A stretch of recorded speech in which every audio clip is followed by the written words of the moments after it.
Abre comigo a tua Bíblia, por bondade, no Evangelho de Mateus, capítulo 6, verso 33.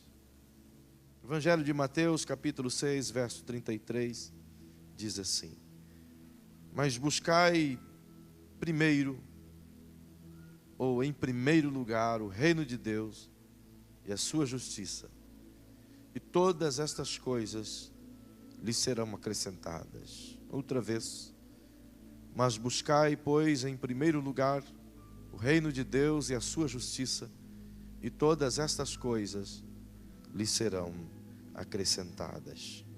Amém. Queridos, nós entendemos já de longos dias ensinos que Deus imputou sobre o Cristo, sobre Jesus, todos os nossos pecados, o nosso castigo, as nossas dores, as nossas lutas, as nossas consequentes derrotas, e tudo isso foi lançado, colocado sobre as costas de Jesus, onde a Bíblia diz que Ele tomou sobre si o nosso fardo e as nossas dores levou sobre si. Fazendo isso sem pecado e tornando-se pecado por nós, Ele assumiu a nossa culpa, assumiu o nosso castigo e evidentemente pagou a nossa dívida para com Deus e nos reconciliou com o Pai, tornando-nos possível o acesso às grandezas do reino, às belezas da salvação e os frutos de uma vida piamente na presença do Eterno. De modo que por meio desse sacrifício nós obtivemos o privilégio de termos sido justificados pela fé no Cristo, uma vez que essa justificação foi comprada por Ele na cruz. E como diz Paulo em 2 Coríntios, no capítulo 5, verso 21, Ele sem pecado se fez pecado por nós e nos tornou, ou nos fez justiça de Deus.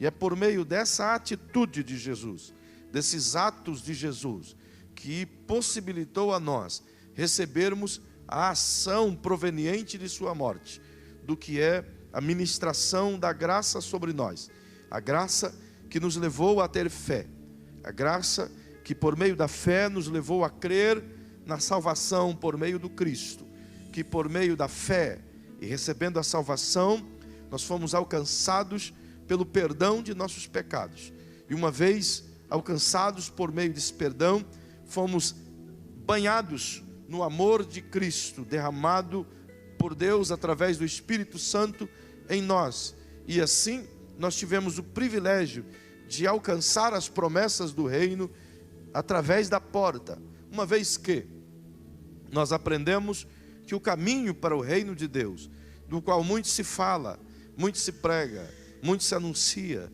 mas pouco se sabe, nós aprendemos que Jesus é o caminho, Ele é a porta de entrada, e é quem nos dá o acesso a viver o reino de Deus.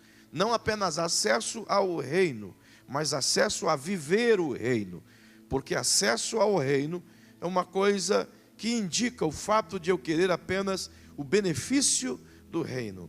Mas viver o reino implica ter uma cultura, ter um conceito, ter uma prática de vida, ter um estilo de vida que determina quem eu sou, qual é o tipo de cidadão que eu sou. Portanto, vos ensinei que a minha identidade é que determina as minhas ações. E a partir do Cristo, como justiça de Deus, então as minhas ações são determinadas por aquilo que eu sou nele, pela justificação que recebi, pelo perdão que recebi, pela salvação que recebi, pelo amor dele em mim, do qual fui alcançado, e pela fé que crescente é no coração daquele que vive o reino. Portanto, é por meio dessa vivência que Ele nos levou à abrangência do reino e nos ensinou que, através dele, nós temos o privilégio de viver como filhos do reino, não como simplesmente coadjuvantes, não como pessoas que querem, mas que não desfrutam, que ouviram, mas que não entendem, mas como pessoas que entenderam, abraçaram, decidiram e entraram porta adentro e estão vivendo, portanto, os princípios e os valores do reino de Deus. Logo, essas coisas todas que a gente vem falando a todos vocês, na semana passada eu pude vos mostrar algumas chaves que nos alcançam e que nos levam a uma vida plena no reino de Deus. Coisas que traz-nos a paz, pois tenho afirmado o que Paulo disse aos Romanos no capítulo 14 e 17, onde o texto diz que o reino de Deus não é comida nem bebida, mas que é justiça, é paz, é alegria no Espírito Santo. Então, uma vez que recebemos a justificação pelo Cristo, do qual buscamos a justiça do reino, e dela hoje somos beneficiários, então passamos a ter acesso aos benefícios do reino, que nos traz a paz. Eu vos pude mostrar que existe uma série de coisas na vida que nos roubam a paz, mas essencialmente existem uma síntese que a gente pode tirar de tudo aquilo que falamos ao longo das semanas que passaram, do qual você pode entender que isso faz parte de um conjunto de coisas gigantescas que nos roubam a paz. Por exemplo, para que você memorize, para que você se lembre, para que você me ajude a ensinar às outras pessoas. Diga para quem está ao seu lado: insegurança e ansiedade é a ausência de fé. Então, uma das coisas que nos roubam a paz está exatamente centrado nessas duas palavras: insegurança e ansiedade. Insegurança por a gente não ter firmeza e não sabermos onde agarrar, onde nos apoiar. A nossa instabilidade nos leva a um completo desespero. E a ansiedade somada com a insegurança nos promove uma ação tão desesperadora que leva o mundo inteiro ao colapso. E é essa razão que tem feito com que milhares de pessoas se tornem escravas de remédios, de tarjas pretas, e até esqueci o nome dos aparatos aí esses ansiolíticos, nome bonito, não é? Quase uma língua estranha. Essas coisas todas que fazem as pessoas serem escravas disso tudo. E olha, percebam que dizem os entendidos, e algumas pesquisas que circulam à internet, mas uma interessante que foi feita há 2 anos atrás pela OMS, que diz que hoje no mundo 71% das doenças que o mundo possui são de origem psicossomáticas, sabe? E faz com que todos aqueles que têm essas coisas sejam vítimas, sejam escravos dos psicotrópicos que cada vez mais cresce nas farmácias do mundo todo. Isso é dado justamente pelo fato de o mundo viver debaixo de uma opressão, de uma insegurança, de uma ansiedade tamanha. Não sabe onde agarrar, não sabe onde se firmar. E não obstante ao que se prega, mas muitos crentes também vivem no mesmo contexto, na mesma insegurança, na mesma ansiedade, na mesma luta interna, e não sabe como vencer essas coisas. Falta fé, falta os pilares, falta onde se agarrar, falta confiança no eterno. Afinal, o salmista cantando disse: levantei os meus olhos para os montes. Ele faz uma pergunta: de onde me virá o socorro? Sabe, ele expressa que a segurança plena, a tranquilidade de um homem não pode estar pautada em carros, em cavalos, como ele mesmo canta. Uns confiam em carros, outros confiam em cavalos, mas nós faremos menção do Senhor dos Exércitos. É por isso que o salmista também canta no Salmo 46. Deus é o nosso refúgio e fortaleza, socorro bem presente na angústia, pelo que não temeremos, ainda que a terra se mude e se transforme, ainda que os montes se abalem, ainda que as águas rujam pela sua braveza, todavia Deus é o nosso refúgio e fortaleza, o nosso socorro bem presente na hora da angústia, pelo que não temeremos. O que ele expressa é a firme confiança de que o Senhor é a segurança que o homem precisa, que o Senhor é a solução para a ansiedade coletiva. É por isso que Lucas escreveu o que Jesus disse no capítulo 21 de seu livro, dizendo que nesse tempo, em nossos dias, os homens ficariam assustados, desmaiariam, impactados pelo bramido do mar e das ondas. Uma depressão coletiva desceria sobre a população global. Isso é o que está acontecendo hoje. Falta exatamente um elemento aonde se agarrar. O cara diz: não, eu tenho dinheiro, posso me agarrar no dinheiro. Se fosse assim, a maioria dos que se suicidam não eram ricos, eram somente pobres. Mas a grande massa suicida é uma massa que tem dinheiro. Justamente porque o dinheiro não traz paz, não traz segurança, não traz alegria, não traz contento. Muita gente está apegada a isso e morrendo.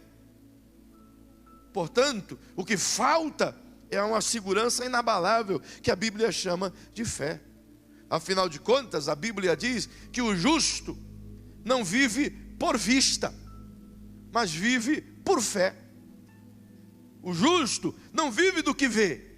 Diga para quem está ao seu lado: você não pode viver apenas daquilo que você vê na tua frente. Diga para essa pessoa: você tem que viver pela fé, daquilo que você não vê. Sabe, é interessante essa dinâmica da vida, porque nos leva a perceber que o reino trabalha essencialmente as coisas que nos dão esperança, que nos dão segurança. Outra coisa, sabe, que é interessante, que é crise na nossa geração, eu chamo de crise relacional. Coisa que o reino cura, mas que o mundo está doente. Quando eu digo crise relacional, eu estou dizendo em todos os aspectos, e principalmente no aspecto de que as pessoas perderam completamente o sentido e a noção de ter uma vida relacional com Deus. O relacionamento proposto por Deus foi substituído pela religião. A religião sistematizou um tipo de relacionamento tão pobre, tão mesquinho, tão barato, em que propõe que o homem faça algumas coisas e o seu bem-estar vem apenas daquilo que ele fez. Não é necessário ele ter acesso ao Pai e viver em constante relacionamento com Deus. Basta que ele frequente uma outra religião aí em alguma ocasião e está tudo bem. É como que se preenchesse algum requisito e isso fosse suficiente para o seu currículo espiritual. Percebam que essa pobreza relacional com o homem levou o mundo à perdição, a distanciar-se do Senhor completamente. O desejo pelo autoconhecimento e pela grandeza da sabedoria levou o homem à completa ignorância e à escuridão que o mundo vive hoje. Então, a cruz do Cristo propiciou a salvação que liberta o homem dessa separação de Deus. É por isso que Paulo escreve em 2 Coríntios, no capítulo 19, aliás, capítulo 5, verso 19, dizendo que antes estávamos nós separados de Deus, mas Deus estava em Cristo, reconciliando consigo o mundo, e portanto nós, e uma vez reconciliados com Deus por meio do Cristo, colocou Ele em nós a palavra da reconciliação, para que por meio de nós as pessoas que vivem no mundo também possam ser reconciliadas com Deus. Então Deus criou um vínculo relacional com a gente. A salvação gerou um vínculo de servidão, de apoio, de ajuda, de relação pessoal. Olha bem para quem está ao seu lado e diga para as pessoas que estão pertinho de você, diga: Deus abriu a porta para você gerar um relacionamento com Ele, e por meio do relacionamento com Ele, Ele abriu a porta para que você gere um relacionamento com o seu próximo. Percebam que tudo partiu de Deus, a ideia foi dele, o caminho foi ele, a construção foi dele, tudo vem dele. Logo, queridos, se o mundo vive nessa incerteza, nesse vazio, não é à toa que as pessoas procuram preencher seu vazio com montoeira de coisa. É na verdade. Tem pessoas que procuram preencher o seu vazio com carros. Perceba que as pessoas vivem nesse mundo de faz de conta. Chamam-nos de loucos por crermos no mundo sobrenatural. Mas o mundo sobrenatural de Deus é mais real do que o mundo físico que aparenta ser real. A maioria das pessoas vivem fundamentadas sobre uma mentira. Dizem que são felizes, mas não são. Dizem que têm relacionamento com Deus, mas não têm. Dizem que são religiosos, mas são apenas pragmáticas. É gente que se contenta com uma gota d'água, mas acha que tem um oceano. E diante disso, o mundo entra em colapso e precisa urgentemente de uma simples palavra: as boas novas da salvação. E esse é o remédio que a igreja tem para dar. Perceba que além dessa crise relacional, da mesma forma, o mundo vive pesado. A maioria daqueles que fazem boas ações não fazem por amar, mas fazem para redimir um pouco de suas culpas. A maioria daqueles que tiram um pouco daquilo que ganha e dá ao pobre, não faz porque ele quer ver bem o pobre. Ele faz na perspectiva de reduzir um pouco a culpa que ele tem. É o mundo que se vive, é exatamente assim. Estou falando alguma besteira? É ou não é verdade? E não obstante, nós também, muitos de nós, agimos exatamente assim no conceito de reino. Tentamos fazer algum benefício para alguém na perspectiva de aliviar a nossa falta. Tem gente que diz: eu vou dar uma cesta básica para alguém na tentativa de aliviar a ideia de que ele não precisa dizimar, que assim ele fez alguma coisa diante de Deus, está bom. Então a gente passa o tempo todo tentando aliviar o nosso peso, e cada vez mais crises de consciências aparecem. E diante de um mundo pesado de crise de consciência, Deus nos ofereceu uma liberdade plena, maciça e poderosa, chamada perdão por meio da cruz do Cristo. Perceba que se o mundo vive com falta de fé, vive distante de Deus, em uma crise relacional com o mesmo, vive atormentado por um peso na consciência, isso tudo o leva a viver uma distância relacional entre as pessoas. Você percebe que a nossa geração, e eu nem sei o que vai ser daqui a 20 anos, a nossa geração é uma das mais críticas que existem, as menos relacionais até hoje existentes. E eu não sei o que vai ser de agora em diante. O que se chama de relacionamento com o próximo é algo tão distante, tão virtual, tão pobre, tão mesquinho, tão barato, que as pessoas se gloriam de ter 5.000 amigos no Facebook. Amigos que ele nunca viu. Amigos que compartilham apenas as suas desgraças e poucos curtem os seus valores. Amigos de fachada. É o tipo de geração onde se contenta com a simples frase através de uma tela de celular. Não é uma geração de toque, de cordialidade, de amabilidade, de ajuda, de sentimento. Pessoas não precisam muito de frases, pessoas precisam de abraços. Pessoas não são saradas com um simples outdoor. Pessoas são saradas com um toque de mão, com uma ajuda visual presente.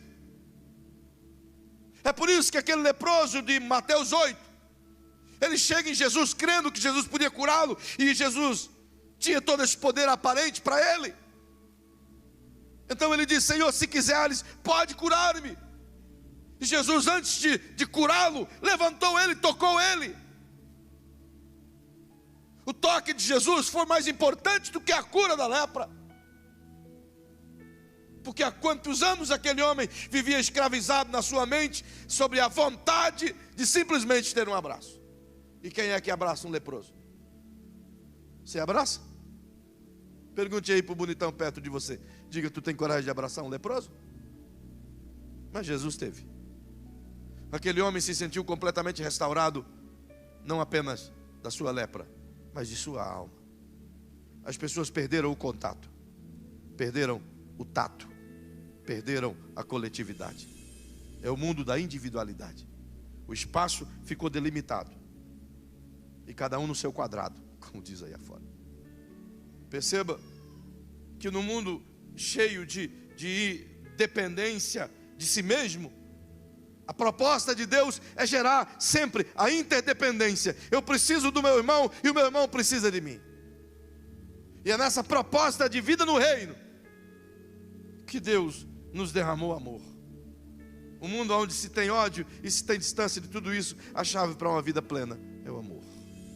O que as pessoas precisam? Calor humano. As pessoas precisam disso, de afinidade. As pessoas precisam de contato. Sabe? Se eu pudesse, eu jogava meu celular no Rio Dourado, porque eu detesto essas coisas. A minha relação com o WhatsApp, com o Facebook, essas coisas é quase zero. Os meus pastores sabem disso. Eu levo 2, 3 dias para ver uma mensagem que você me mandou com urgência. Porque eu prefiro olhar no teu olho, eu prefiro apertar a tua mão, eu prefiro tomar um café amargo na tua casa do que isso, sabe? E às vezes eu jogo pela janela. Perceba? Porque o mundo perdeu o que é a essência de amor. O mundo não sabe mais disso. Logo, queridos, e como eu posso ver isso? Como eu posso viver isso? Ora, Cristo nos ensinou a amar. Paulo escreve aos Romanos no capítulo 5, verso 5, dizendo que Deus derramou o seu amor sobre nós por meio do Espírito Santo.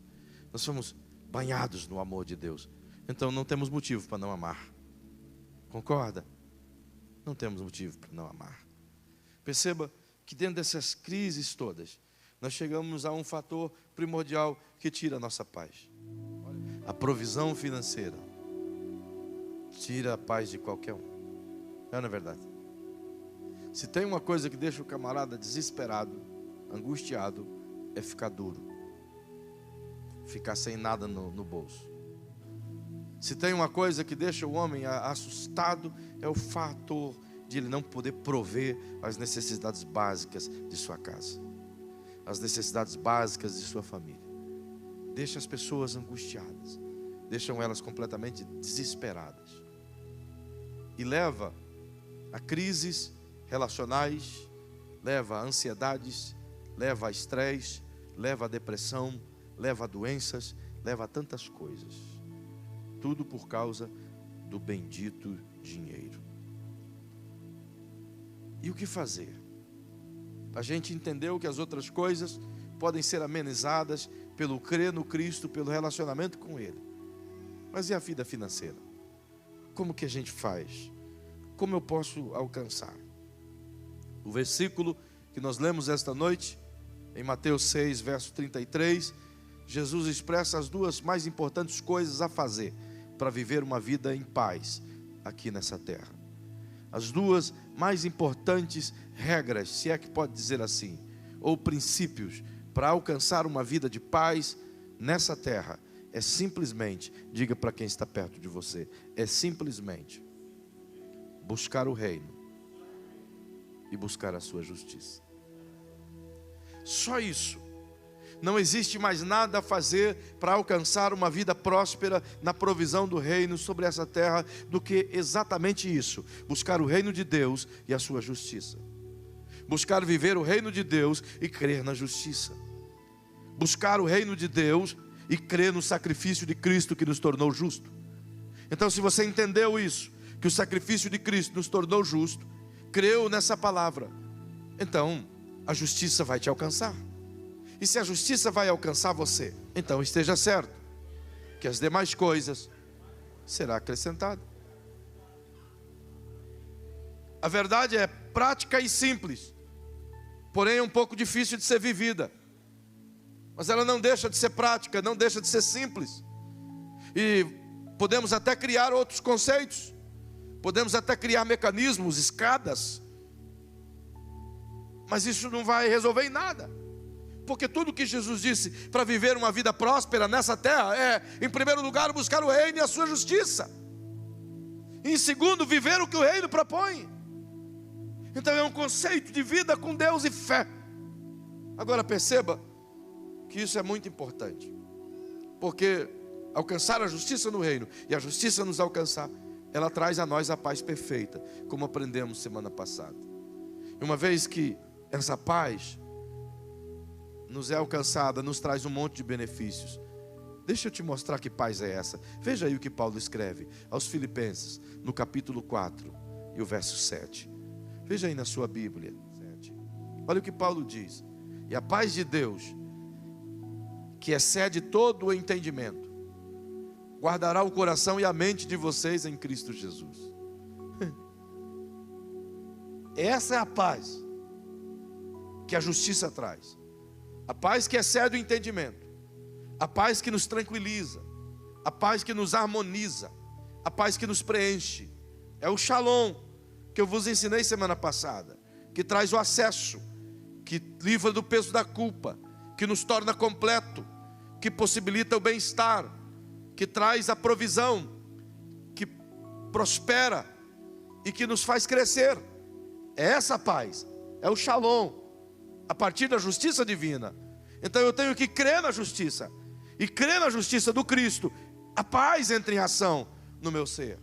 Agora perceba que se isso é uma verdade, que alcançamos isso por meio da fé, então a gente precisa ver e aprender como alcançar o benefício do reino na vida financeira também.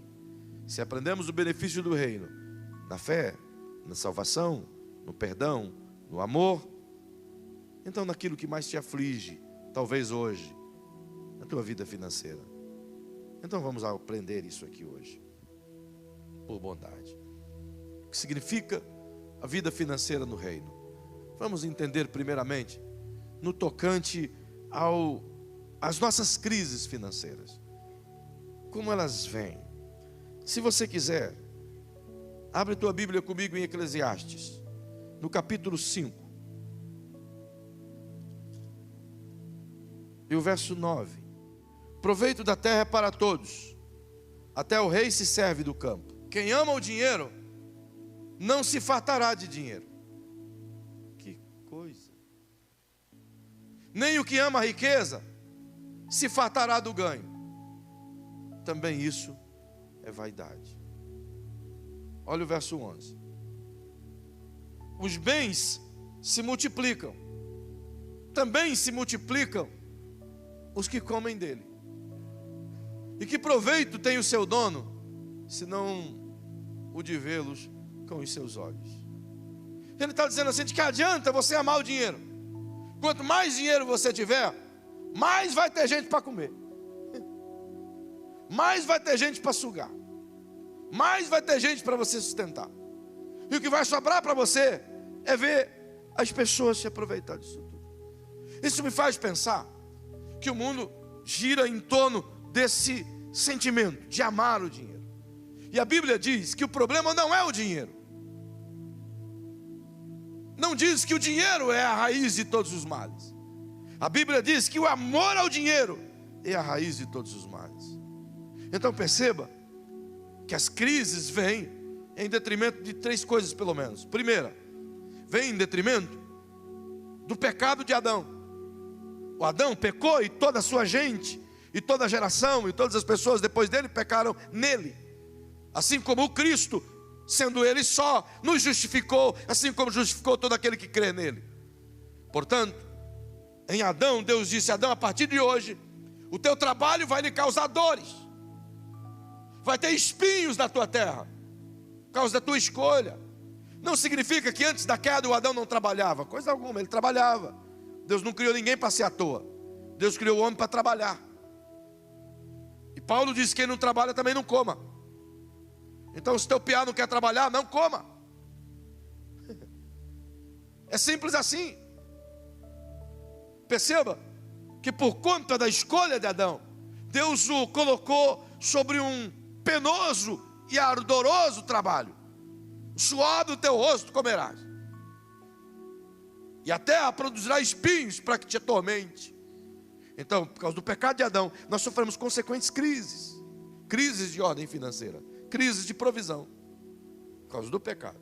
Afinal, o Adão tinha tudo no reino, mas ele trocou o tudo pelo nada. Então, por causa dele, nós também fomos alcançados nesse problema. Então, se chegar lá no céu, vá conversar com Adão. E olha, chega cedo, porque a fila vai ser grande, com certeza. Segundo, se temos crise em função da queda de Adão, Temos crises financeiras em função de nossas próprias escolhas,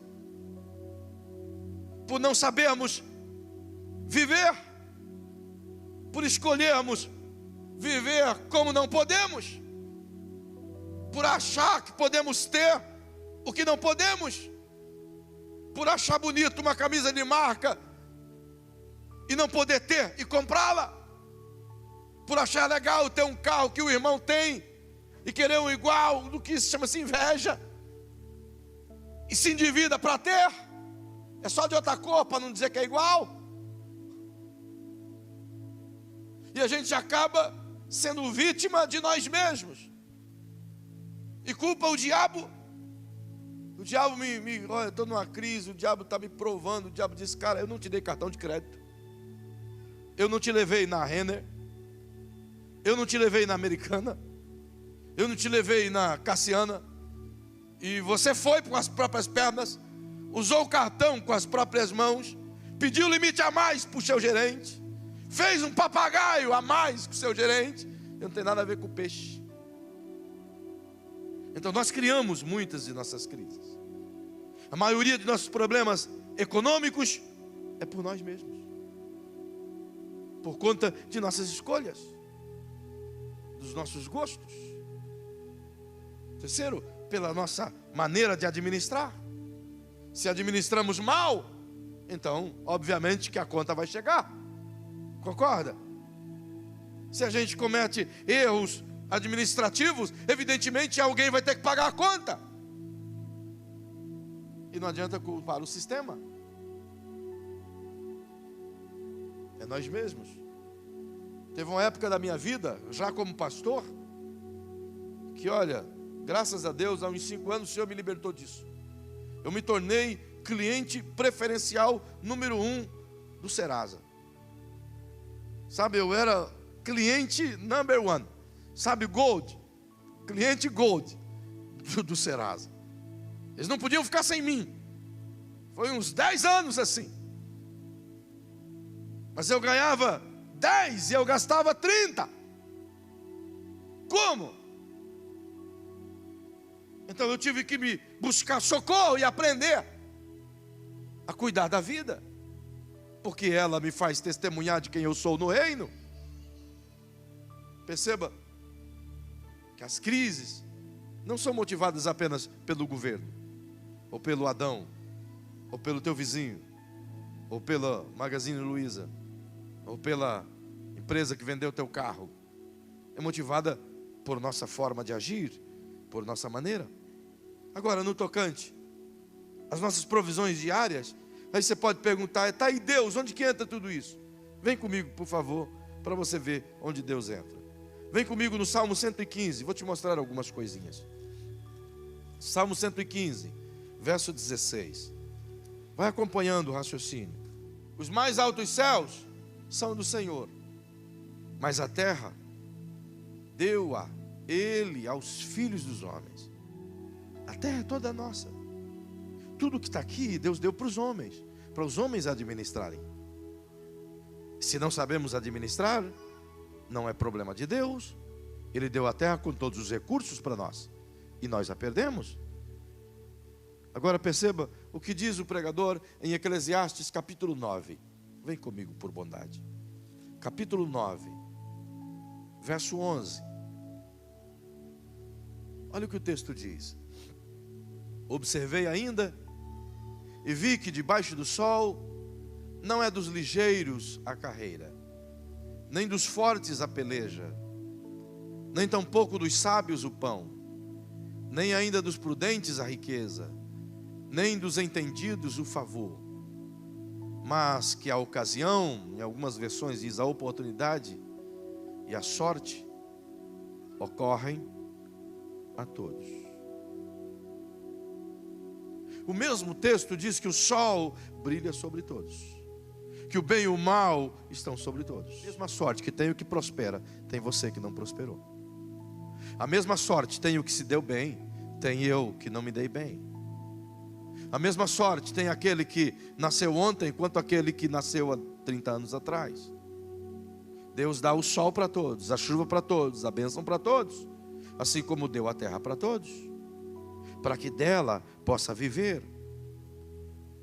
Ele não faz distinção, ele dá a bênção para todos. Agora perceba o que ele mesmo diz no Salmo 104. Venha comigo, é um salmo maravilhoso. Olha o que o texto diz. É uma canção. E diz: bendize a minha alma ao Senhor. Ó Senhor, Deus meu, Tu és magnificentíssimo, está vestido de glória e de majestade. Preste atenção, irmão. Ele se cobre de luz como de um vestido, estende os céus como uma cortina. Vai vendo, verso 3, vai correndo. És Tu que pões nas águas os vigamentos da Tua morada, que fazes das nuvens o Teu carro, que andas sobre as asas do vento. Vai vendo, irmão, o que é Deus. Que fazes dos ventos Teus mensageiros, de um fogo abrasador os Teus ministros. Lançaste os fundamentos da terra para que ela não fosse abalada em algum tempo. Tu a cobriste do abismo como de um vestido. As águas estavam sobre as montanhas. A Tua repreensão fugiram. A voz do Teu trovão puseram-na em fuga. Elevaram-se as montanhas, desceram os vales até o lugar em que lhes determinarão. Ou determinaste. Limite lhe traçaste que não haviam de ultrapassar, para que não tornasse a cobrir a terra, dizendo ele dos mares.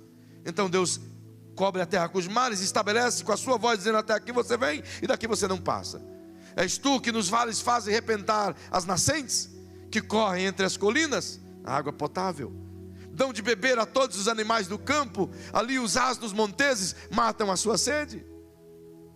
Junto delas habitam as aves dos céus, dentre as ramagens fazem ouvir o seu canto. Da Tua alta morada regas os montes, a terra se farta do fruto das Tuas obras.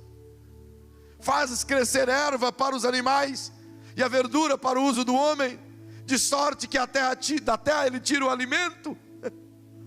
O vinho que alegra o seu coração, o azeite que faz reluzir o seu rosto, e o pão que lhe fortalece o coração.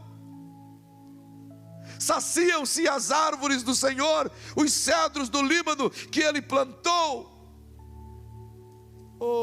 nos quais as aves se aninham, e a cegonha cuja casa está nos ciprestes.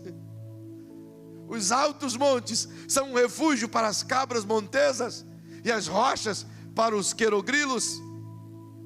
Designou a lua para marcar as estações, e o sol sobre a hora do seu ocaso. Vai vendo, irmão. Fazes as trevas e vem a noite, na qual saem todos os animais da selva. Os leões novos, os animais, bramam pela presa, e de Deus buscam o seu sustento. Quando nasce o sol, logo se recolhem e deitam nos seus covis. Então sai o homem para a sua lida e para o seu trabalho até a tarde. Vai vendo. Ah, Senhor, quão multiformes são as Tuas obras, todas elas fizeste com sabedoria, e a terra está cheia das Tuas riquezas. Eis também o vasto e espaçoso mar, no qual se movem seres inumeráveis, animais pequenos e grandes. Ali andam os navios, o Leviatã que formaste para nele folgar. Todos esperam de Ti, que lhes dê o sustento a seu tempo. Tu lhes dás, e eles o recolhem. Abres a Tua mão, e eles se fartam de bens. Que lindo. Escondes o Teu rosto, e ficam perturbados. Se lhes tira a respiração, morrem, e voltam para o seu pó. Envias o Teu fôlego, e são criados. E assim renova a face da terra. Permaneça para sempre a glória do Senhor. Regozije-se o Senhor nas suas obras. Ele olha para a terra e ela treme. Ele toca nas montanhas e elas fumegam. Cantarei ao Senhor enquanto eu viver. Cantarei louvores ao meu Deus enquanto existir. Seja-lhe agradável a minha meditação, e me regozijarei no Senhor. Sejam extirpados da terra os pecadores, e não subsistam mais os ímpios. Bendize a minha alma ao Senhor, louvai ao Senhor. Que lindo! Olha, se você for aplaudir, se aplauda como quem está aplaudindo uma autoridade. Porque o Senhor merece o teu aplauso, como quem está aplaudindo uma grande autoridade. Dele vem tudo.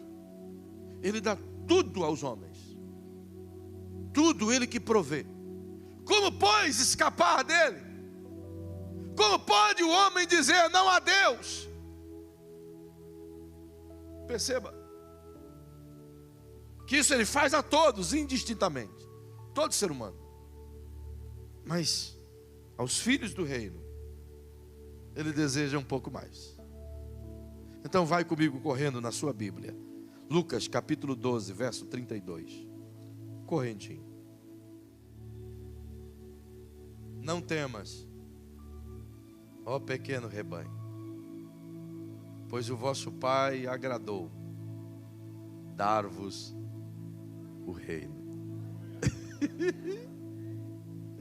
Uau, que coisa mais linda. Ele está dizendo assim: o Pai sentiu-se feliz por dar a vocês um pouco mais do que Ele deu aos homens.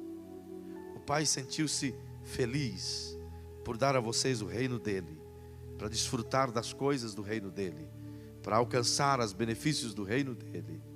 Oh, que coisa maravilhosa. Veja como o Pai faz. Mateus, capítulo 25. Vai comigo na sua Bíblia. Verso 14 e o verso 15 apenas. Diz assim: pois será como um homem que, ausentando-se do país, chamou os seus servos e entregou-lhes os seus bens. A um deu 5 talentos, a outro 2 e a outro 1. E cada um repartiu a sua capacidade. Então partiu. Perceba como Jesus compara o reino a um senhor, a um pai, a um líder, a um chefe, a um fazendeiro, que decidiu partilhar parte daquilo que ele tem, e decidiu fazer como queria. A um ele deu 1 talento, a outro ele deu 2, a outro ele deu 5.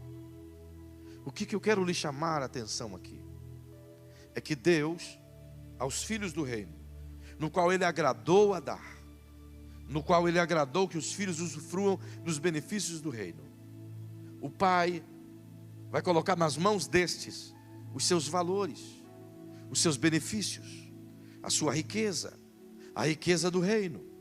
Ele vai dar proporções financeiras, literalmente financeiras. Ele dá aos filhos do reino. Para quê? Para que os filhos do reino trabalhem com aquilo que é dele. Perceba como que o Pai faz. É um voto de confiança. Ele coloca na minha mão e na tua mão um valor, segundo a nossa capacidade. E Ele espera que esse valor seja multiplicado. Se o Pai colocou na minha mão um valor, por exemplo, me deu um bem que vale 10 mil, e deu a outro, ao Edinho, um bem que vale 1 milhão. Amém, Edinho? E deu ao pastor Ricardo um outro que vale 10 milhões. Deu aleluia baixinho demais, não vai ganhar. Perceba que da parte de quem dá, dele, de Deus, independente de que a minha capacidade é para administrar R$1.000, independente que a capacidade do Edinho é para administrar 1 milhão, e a capacidade do Palazão é para administrar 10 milhões, da parte dele, ele acredita que para mim, que recebi 1 mil, é tão importante quanto que recebeu 10 milhões. Para ele pouco importa a quantia, o que importa é a capacidade. Não importa se um tem mais, um tem menos para ele, o que importa é o que eu faço com o que ele dá. É como eu multiplico o bem dele. Porque tudo que está na minha mão não é meu, é dele, é um bem dele, e eu estou administrando para ele. Isso é viver reino. No reino de Deus, o rei é dono de tudo, e os filhos do reino não têm nada, mas pelo fato de ser filho, tem tudo. Porque o seu pai é dono de tudo. Então o pai lhe confia a sua riqueza e diz: multiplica a minha riqueza. Um dia eu vou querer conta da minha riqueza. O que é que você fez com ela? Olha o conselho que Jesus dá. Vem comigo em Lucas, capítulo 16. Lucas capítulo 16, verso 9. É Jesus que está dizendo aqui. Ele diz assim, ó: eu vos digo ainda, granjeai amigos por meio das riquezas da injustiça, para que, quando estas vos faltarem, vos recebam eles nos tabernáculos eternos. O que te parece ser esse versículo? Não parece que Deus está dizendo assim: gente, se o Eduardo Cunha liberar 1 milhãozinho para você, pegue. Se você tiver como desviar uma verbazinha para beneficiar, pegue. Não parece que ele está dizendo assim: gere amigos, ainda que seja com dinheiro injusto. Não parece? Tem muita gente usando esse versículo para apoiar a sua corrupção. Mas Jesus não está dizendo isso. Ele está dizendo assim: nenhuma das suas ações, nenhuma das suas boas ações, nenhuma das suas melhores ações pode alcançar a justiça de Deus. Nenhuma das suas boas obras vai te tornar justo. Então você vai ser injusto enquanto viver nessa terra. Você só vai ser justo se você crer na justiça de Deus por meio do Cristo. E quando você crê na justiça de Deus por meio do Cristo, você vai estar convivendo numa terra de uma forma injusta. Porque tudo aquilo que está na terra não é do teu merecimento. Você não merece o que tem, mas você vai desfrutar daquilo que tem por causa da justiça de Cristo. Então você vai se enriquecer com uma riqueza que não é justa estando para você, porque você é injusto. Você só recebe essa riqueza justa e na tua mão ela se torna injusta por causa da justiça de Cristo. Isto é, eu sou injusto, tenho uma riqueza justa. O Cristo me fez justiça, mesmo eu sendo injusto. Então, quando a justiça dele me possibilita botar a mão na riqueza justa, o que é justo na minha mão, que sou injusto, se torna injusto. Ele está dizendo: então você vai usufruir de uma forma, de uma riqueza injusta, que é uma coisa que você não merece, mas tem. Então use bem isso e ganhe amigos, porque quando essa riqueza da terra acabar com você, não ter mais ela, quando a tua vida terminar, a única coisa que vai te sobrar é os amigos que você ganhou com esse dinheiro nos tabernáculos eternos. Em outras palavras, ele está dizendo assim: filho, você não merece, por conta da sua maneira de viver, você não merece o dinheiro que eu vou colocar na tua mão. Mas o dinheiro que eu colocar na tua mão, aproveita e ganhe almas. Porque quando esse dinheiro acabar, tudo que vai sobrar para você aqui no céu são as almas que você ganhou com o meu dinheiro.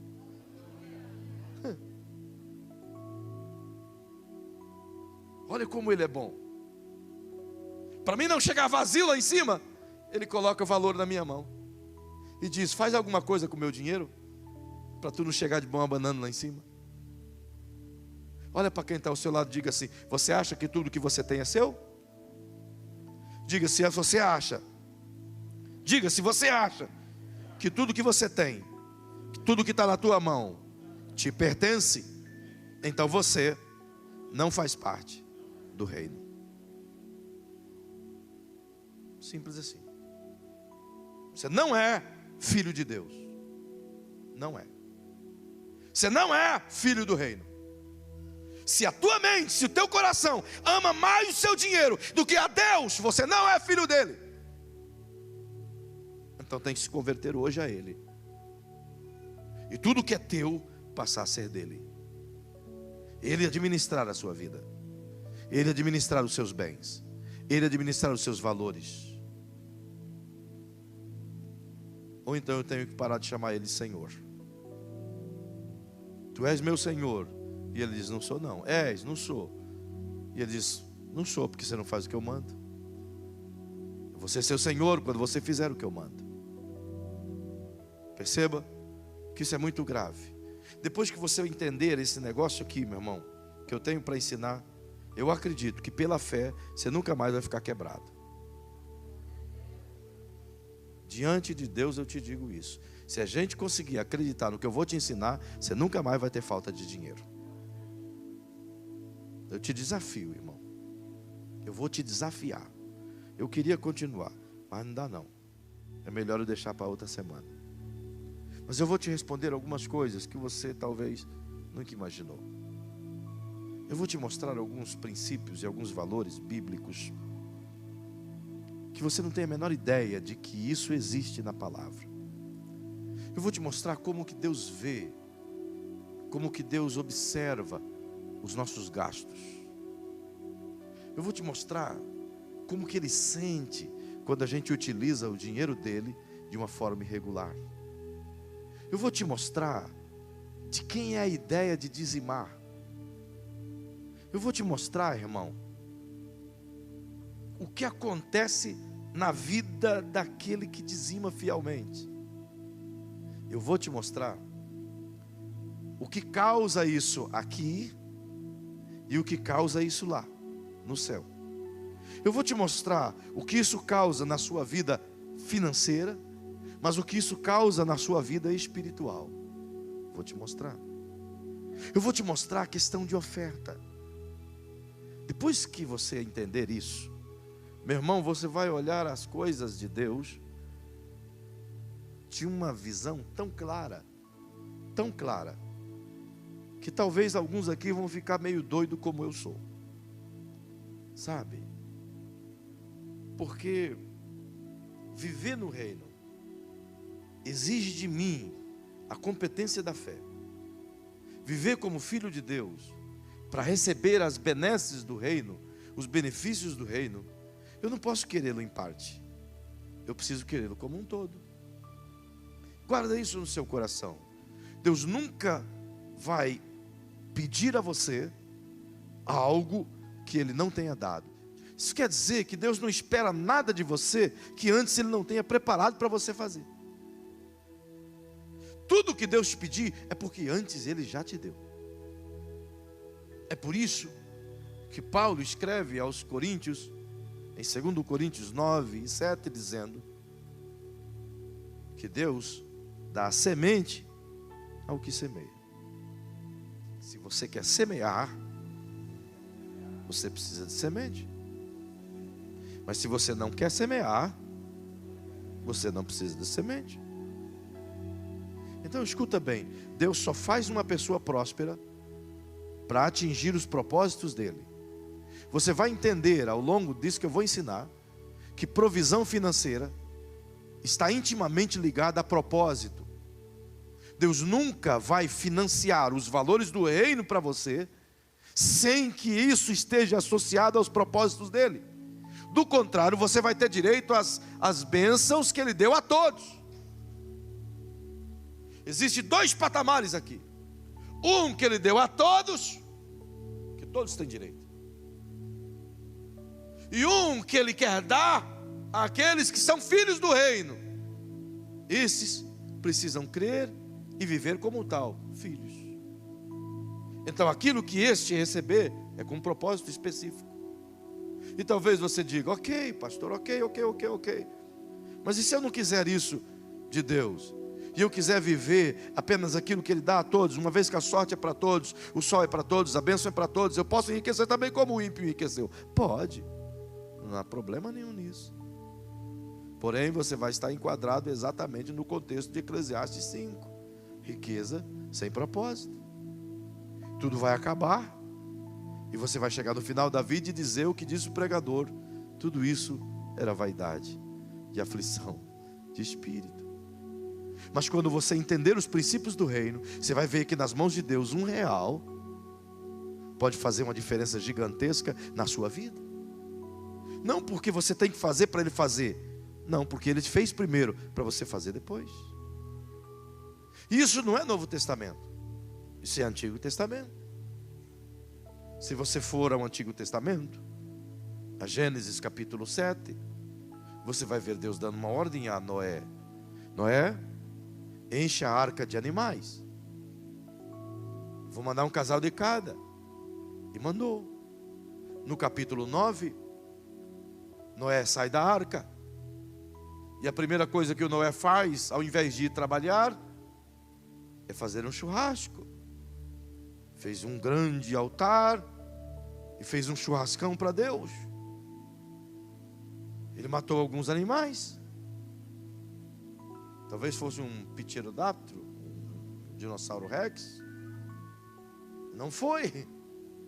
Foi animais puros, ovelhas e bois. Então como pode? Aí você volta no capítulo 7 e você vai ver que Deus disse assim: Noé, eu vou mandar para você de cada animal um casal. Não estranha não, porque dos animais limpos estou mandando um pouquinho a mais. Está indo 7 de cada. Deus não falou nada para Noé. Mas lá na frente, o Noé descobre que ele poderia sacrificar ao Senhor, que ele poderia ofertar ao Senhor. E ofertar do quê? Dinheiro dele? Do que Deus mesmo preparou. Agora diga para quem está ao seu lado, diga: irmão, sabe a oferta que você colocou hoje no gasofilácio? Foi Deus que preparou. Fique em pé, por favor. Agora diga para quem está ao seu lado assim: sabe, irmão, o dízimo que você queria dar e você não deu, foi Deus que preparou. Mas não deu. Sabe a oferta de missão que estava no seu coração e ela era grande para você dar, e você na última hora não deu? Foi Deus que preparou. É sério isso. Isso determina a sua colheita. Isso determina o seu amanhã. Porque aquilo que Ele colocou no teu coração não é a comida, é a semente. E você está comendo a semente. Então não espere a colheita. Não espere colher aquilo que você não plantou. Eu quero orar com você esta noite, para começar a abrir o teu entendimento. E não pense você, irmão, que talvez alguém possa dizer: o pastor está ensinando isso para aumentar a contribuição. Eu sei em quem tenho crido. Se não vier de um lado, Deus provê de outro. A obra é dele. Mas eu estou ensinando isso porque eu quero ver o seu negócio prosperar. Eu quero ver você crescer. Eu quero você socialmente grande. Eu quero ver você cumprir os propósitos de Deus. Eu quero ver você entrar em países comigo. Para isso acontecer, Deus vai semear na tua horta. Deus vai colocar na tua mão. Há um ano atrás, Deus me disse aqui, nessa igreja, enquanto eu orava, Ele me disse: filho, eu vou fazer de pessoas aqui milionárias, com propósitos, que irão te ajudar a chegar nas nações. Ele me falou que ia fazer aqui. Eu estou esperando. E eu sei que Ele vai fazer. De gente que você nunca imaginou. E você vai ver estourar coisas, crescer coisas, aparecer coisas. E você vai dizer: como é que pode? Ganhou na cena? E esse vai dizer: não. Não sei como, mas as minhas vendas triplicaram. Não sei como, mas os meus negócios prosperaram. Não sei como, mas em meio à crise a oportunidade veio. Não sei como, mas em meio às derrotas a minha horta floresceu. Não sei como, mas em meio ao deserto jorrou uma fonte de água no meu quintal. Não sei como, e eu vou dizer para você: eu sei, Ele está dando a semente. Ele está dando a semente. Ele está dando a semente. Quero orar por você. Eu quero orar por você, sim. Eu estou falando sobre o reino. Então, enquanto eu orar, você vai pedir para que o reino de Deus venha. Você vai pedir para que essa bênção do reino venha sobre a sua vida. Quantos aqui conseguem realmente crer que o reino de Deus pode mudar a sua vida para sempre? Você crê nisso? Então eu quero orar com você. Eu queria que você inclinasse a sua cabeça, fechasse os seus olhos, e enquanto eu oro, você concorda com a minha oração, e você afirma diante de Deus: venha o teu reino, Senhor. Venha o teu reino sobre a minha finança.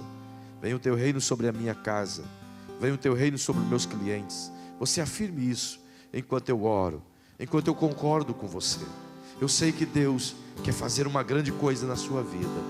E em nome de Jesus, hoje é a tua noite. Pai amado, é no nome de Jesus que eu oro agora com a tua igreja. É no nome de Jesus que eu estou com ela, abraçado, Senhor, envolvidos nesse contexto, famintos sim por tua palavra, pois eu sei que a tua palavra é que pode mudar as coisas.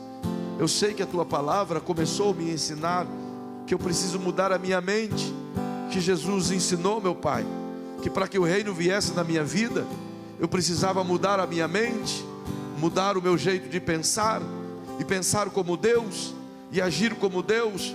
E é justamente nesse propósito, Senhor, que nós começamos estes ensinos, procurando a tua palavra, e permitindo que ela possa enraigar na nossa mente, e mudar a nossa mente por completo, ensinando-nos a viver como filhos do reino.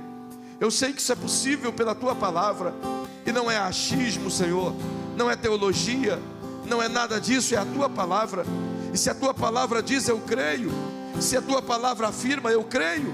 Por isso, meu Senhor, em o nome de Jesus, eu quero te pedir agora, que para aquele que crê, para aquele que não está contente apenas com as coisas da vida, que a sorte lhe propicia, que o sol lhe propicia, que as bênçãos que o Senhor deu a todo ser humano lhe propicia, mas que quer viver como filho do reino, cheio de paz, cheio de salvação, cheio de perdão, cheio de amor, cheio de provisão, sem ansiedade, sem depressão, sem dor, sem luta, sem ganho. Para aquele que quer crer no Senhor, que tudo vem de ti, Senhor, eu quero pedir a ti agora, que venha o teu reino sobre esta vida, Senhor, que venha o benefício do teu reino, que venha a glória do teu reino, que venha o favor do teu reino, que venha a justiça do teu reino, que venha sobre esta casa, que venha sobre essa família, que venha sobre esse emprego, que venha sobre esse negócio, que venha sobre essa empresa, que venha sobre esse vendedor, que venha sobre esse empresário, que venha sobre esse caminhão, que venha sobre essa casa, que venha sobre essa bicicleta, que venha sobre essa ideia, que venha sobre esse carro. Sim, Senhor, que o teu reino venha sobre essa família, que o teu reino venha sobre esse negócio, que o teu reino venha sobre essa enfermidade, que o teu reino venha sobre essa pobreza, que o teu reino venha sobre essa miséria. Em o nome de Jesus, eu lhe peço, Senhor, traz o teu reino sobre essa igreja, traz o teu reino sobre o teu povo, para que eles cresçam, para que eles andem, para que eles vivam, para que eles prosperem.